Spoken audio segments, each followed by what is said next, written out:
A special thank you to each of our subscribers who make this channel possible. Here's today's story. In a dramatic turn of events, American media outlets are buzzing with discussions surrounding President Donald Trump's recent announcement regarding a nuclear reset, which many believe revives the haunting specters of the Cold War. The New York Times has reported that this move has ignited fears reminiscent of an era filled with nuclear threats and counter-threats, when the United States, Russia, and China were engaged in a dangerous dance of power, detonating nuclear weapons both underground and in outer space. This unsettling announcement comes at a time when the world had hoped that the comprehensive nuclear test ban treaty, agreed upon in the mid-1990s, would put an end to such tests.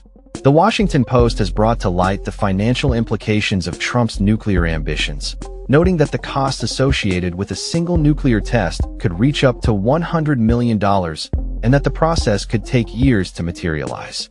Experts are divided on the necessity of resuming physical nuclear testing, with some arguing that it is an outdated practice that could inadvertently escalate the arms race it seeks to mitigate. However, proponents argue that such tests are crucial for addressing the growing proliferation threats posed by nations like Russia, China, and North Korea. The Atlantic has weighed in on the matter, suggesting that Trump's understanding of nuclear weapons is muddled at best. The publication fact-checked Trump's claims made on his Truth Social platform, revealing discrepancies such as Trump's assertion that the U.S. possesses the most nuclear weapons. This title actually belongs to Russia. Furthermore, Trump's claim that China would need 5 years to catch up with the U.S. and Russia is deemed unrealistic, as it would require China to produce a staggering 1,000 nuclear bombs annually. The Atlantic also highlighted that the modernization of the U.S. nuclear arsenal had already commenced during Barack Obama's presidency, contradicting Trump's narrative. In an opinion piece, the New York Post defended Trump's nuclear policy, framing it as a rational approach that prioritizes national defense. The article argues that controlled nuclear tests are essential and that there is no valid reason to avoid them if they are conducted responsibly.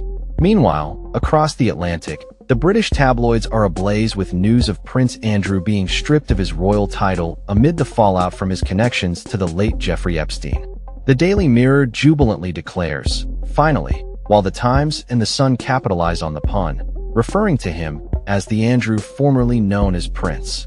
The Daily Mail describes the situation as a sensation, detailing Andrew's forced relocation to Norfolk, a move characterized as his final humiliation.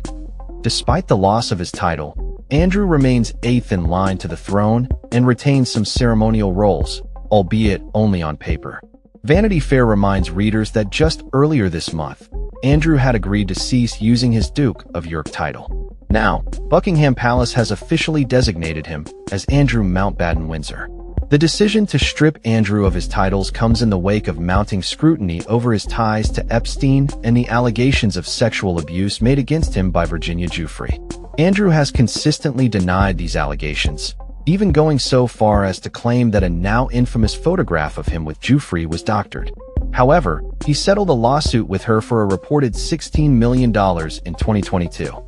The palace's latest move signals a decisive action in response to years of scandals surrounding Andrew's conduct. Observers note that this decision reflects King Charles III's commitment to restoring the monarchy's reputation. The king's brother will no longer be styled as Prince or His Royal Highness and has lost all royal patronages, military ranks, and his dukedom.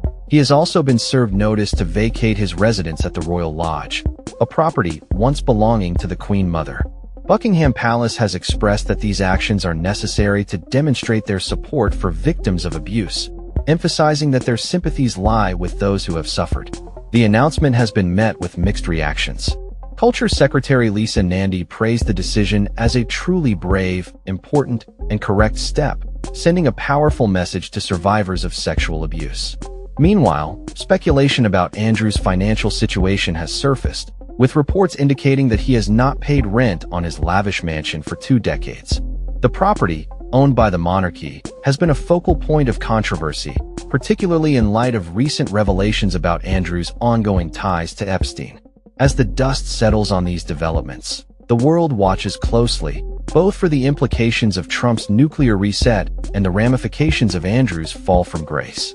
In a lighter vein, Halloween is also making headlines, with a growing debate in the UK about the celebration's vibrancy compared to its American counterpart.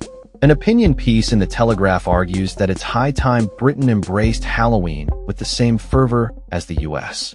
However, the New York Times raises concerns about the increasingly graphic nature of Halloween decorations in America, questioning whether they have crossed a line into the realm of the grotesque. With dismembered bodies and blood-spattered scenes becoming commonplace, some parents express concern over the potential impact on children, while neighbors voice their discomfort with the twisted impulses that such displays may reveal. As we navigate through these pressing issues, stay tuned for our daily press review, airing every morning on France 24 at 7:20 a.m. and 9:20 a.m. Paris time, from Monday to Friday. That's all for this story. We upload videos every day covering many different subjects, so hit that subscribe button to stay informed. Thanks for watching.